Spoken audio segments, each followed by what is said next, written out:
आज देश के प्रधानमंत्री नरेंद्र मोदी जी काफ़ी दिनों बाद दिखाई दिए, देश को संबोधित किया। कुछ देर तक तो वो घर परिवार के हालचाल पूछते रहे, फिर धीरे आए टीकाकरण पर। काफ़ी ज़्यादा राज्य आरोप लगा रहे थे कि टीके नहीं मिल पा रहे हैं, कीमतों को लेकर कुछ खींचतान चल रही थी। उस विषय को हम सभी को समझाते हुए अंत में एक फैसला सुनाया कि अब पूरे देश में तमाम राज्यों को केंद्र सरकार के द्वारा मुफ्त टीका वितरित किया जाएगा। अच्छी खबर है। और वैसे भी इस टीकाकरण पर काफ़ी ज़्यादा खींचतान इस बात को लेकर भी चल रही थी कि राज्यों में ये शिकायतें आ रही थी कि हमारे पास टीके है ही नहीं, हम लगाए कैसे। हालांकि भाजपा के ही हरियाणा के मुख्यमंत्री मनोहर लाल जी खट्टर साहब ने बड़े खतरनाक एक आइडिया दिया था कि टीके जब आते हैं तो उनको धीरे लगाओ ताकि ख़त्म नहीं होंगे। हो सकता है आपको मेरी बात पे यकीन ना हो, पहले आप उनको सुन लीजिए। वो ड्रामा करने के लिए क्या किया, कल से मेरे वैक्सीनेशन सेंटर सारे बंद। क्यों बंद? क्योंकि मुझे टीके नहीं मिले हैं। हम कहते हैं टीके तो बाकी प्रदेशों से आपको ज़्यादा मिल रहे हैं, आप जैसे बाकी प्रदेश कर रहे हैं। आज हम भी 2 लाख एक ही दिन में लगा करके अपना स्टॉक खत्म कर सकते हैं। हमको पता है कि जितना स्टॉक मिल रहा है, हम 50,000 60,000 रोज करेंगे तो ये काम हमारा चलता रहेगा। तो ये सूझबूझ अरविंद केजरीवाल को रखनी चाहिए। तो ये था खट्टर साहब का बड़ा ही खतरनाक वाला आइडिया। इसके जवाब में दिल्ली के मुख्यमंत्री अरविंद केजरीवाल आए और वो बोले कि खट्टर साहब, हमको टीके बचाने नहीं है, लगाने हैं। जितना जल्दी हम टीके लगा लेंगे उतना ही ज़्यादा बेहतर होगा। ये भी अच्छा रहा। और ये जब टीकों की लड़ाई चल रही थी तो उस खींचतान के बीच में देश का एक प्रतिष्ठित अखबार लगातार राजस्थान के टीकाकरण से जुड़े हुए काफ़ी सारे तथ्य खोद के ला रहा था और बता रहा था कि चाहे खट्टर साहब टीके बचाए, चाहे केजरीवाल जी लगाए, मगर उनके हालात ऐसे ना हो जैसे राजस्थान में हो रहे हैं। क्योंकि यहाँ टीकों को दफनाया भी गया, यहाँ टीकों को जलाया भी गया और जो टीके बिल्कुल बदनसीब थे वो कूड़े के ढेर में भी मिले। तो ये टीकों की लड़ाई चल ही रही थी। इतने में पंजाब से एक खबर आई।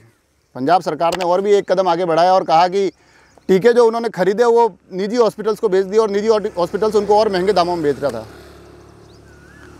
तो ये बड़ा ही तनातनी का मामला हो गया था। हालांकि उन्होंने वो फैसला वापस ले लिया, मगर नरेंद्र मोदी जी के टीकाकरण की घोषणा से लेकर पंजाब तक की खबरों के तमाम जो एक दौर चले ना, उसमें दूर किसी गांव में अपने नेटवर्क को तलाशते हुए देश का युवा अपने स्लॉट बुक करने के लिए काफ़ी जद्दोजहद कर रहा था।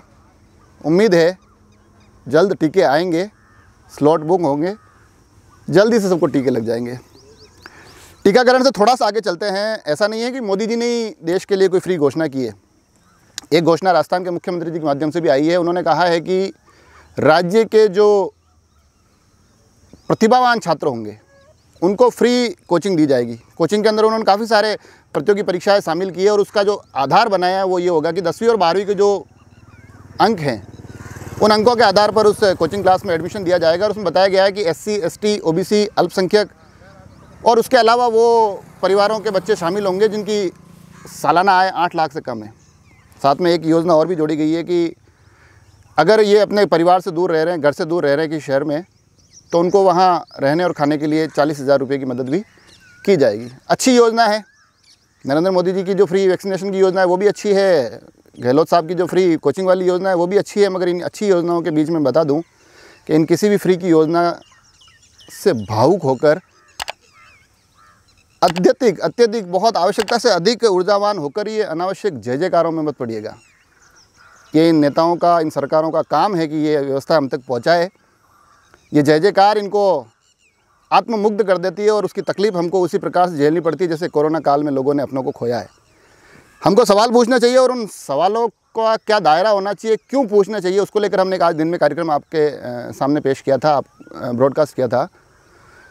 उसका जो थंबनेल है वो हमारी स्क्रीन पर दिख रहा है और आप यहाँ ऊपर की तरफ क्लिक करके उस कार्यक्रम तक भी जा सकते हैं। और मैं हालांकि अमूमन ही आग्रह नहीं करता हूँ, मगर मैं चाहता हूँ कि ये कार्यक्रम आप सभी देखें क्योंकि ये हमसे जुड़ा हुआ कार्यक्रम है। खबरों में थोड़ा और आगे चलते हैं। खबर लेते हैं खमनौर से। खमनौर में आज सद्भाव जो कंपनी है जिसने सड़कें बनाई हमारे यहाँ 4 लेन्स, उन्होंने एक 100 लीटर का वाटर कूलर हॉस्पिटल में डोनेट किया है। वहाँ तमाम हॉस्पिटल का स्टाफ था और मुख्य चिकित्सा अधिकारी ने उस सद्भाव कंपनी का आभार प्रकट किया। राजसमंद एक्सप्रेस भी न केवल सद्भाव कंपनी का आभार प्रकट करती है, न केवल उनके उज्जवल भविष्य की कामना करती है, मगर एक आग्रह करती है कि टोल थोड़ा कम कर दो प्लीज़, हो सके तो। जो मासिक पास वाली पहले व्यवस्था चल रही है वो थोड़ी सी चरमरा रही है, तो राजसमंद वालों को ये ध्यान रखें कि टोल के इस व्यय को कम किया जाए। खबर राजसमंद सांसद श्रीमती दिया कुमारी जी से जुड़ी हुई है। उन्होंने केंद्रीय स्वास्थ्य मंत्री डॉक्टर हर्षवर्धन जी से मुलाकात की। इस मुलाकात के दौरान उन्हें राजसमंद की चिकित्सा व्यवस्था और स्वास्थ्य सेवाओं से जुड़ी हुई जानकारियाँ दी। साथ में उन्होंने यहाँ पर वेंटिलेटर की उपलब्धता बढ़ाने के लिए, इस आपदा काल में आवश्यक दवाइयों को उपलब्ध करवाने के लिए, जो ऑक्सीजन प्लांट राजसमंद में बन रहा है उसके कार्य को शीघ्र पूरा करने के लिए आग्रह किया। स्वास्थ्य मंत्री जी ने भी उनकी बातें सुनी और उनको आश्वासन दिया कि ये कार्य शीघ्र से शीघ्र पूरे किए जाएंगे। राजसमंद में काफ़ी दिनों से मैं खबरें बता रहा था आपको कि अवैध रूप से जो मछलियाँ मारी जा रही है, क्योंकि यहाँ प्रतिबंधित है राजसमंद झील में, उसको लेकर प्रशासन भी अपनी कार्रवाई कर रहा था, जागरूक लोग भी जुड़े हुए थे। और इन तमाम गतिविधियों में एक नया नाम निकल कर आया है, जो हमारे राजसमंद के बड़े सक्रिय पार्षद है हेमंत रजक लच्छू भाई। कल और आज वो खुद मैदान में डटे, अपने साथियों को लेकर गए झील में, जहाँ मछलियाँ पकड़ी जा रही थी वहाँ पहुँचे, जाल पकड़े, जालों को जलाया। और वो आज मुझे मिले भी थे, उनका फ़ोन पे भी बात हुई थी और वो कह रहे थे कि ये प्रक्रिया थोड़े दिन जारी रखेंगे। अब आते हैं आज के सवाल पर। सवाल पूछूं उससे पहले एक छोटी सी जानकारी मैं आपको दे दूं। राजसमंद एक्सप्रेस चल रहा है, आप लोगों का प्रेम मिल रहा है, प्यार मिल रहा है। टीम छोटी है, टीम थोड़ा बढ़ाना चाह रहे हैं। तो जो भी लोग, जिनको लगता है कि हम इस प्रकार से किसी भी कार्यक्रम के माध्यम से उससे जुड़ सकते हैं, जुड़े।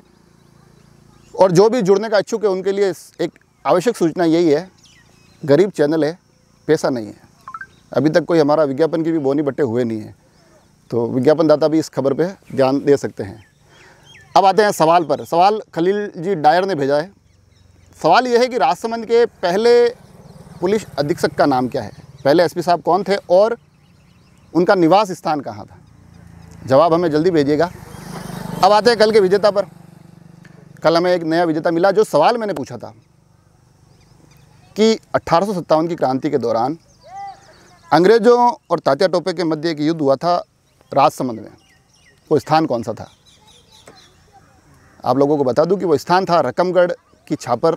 रकमगढ़ जो बडाड़ा के पास में गांव है और बड़ा ही ऐतिहासिक वहाँ एक किला बना हुआ है। हालांकि थोड़ा क्योंकि लोग जाते नहीं हैं तो जर्जर अवस्था में है, प्रशासन को इस तरफ ध्यान देना चाहिए, मगर बड़ी ऐतिहासिक जगह है। और वहाँ पर जब तात्या टोपे गिर गए थे, अंग्रेजी सेना ने उनको घेर लिया था, तो कोठारिया जो उस वक्त एक रियासत हुआ करती थी, कोठारिया राजघराने की तरफ से उनको मदद मिली और उसके माध्यम से वो वहाँ से बचकर निकलने में सफल रहे।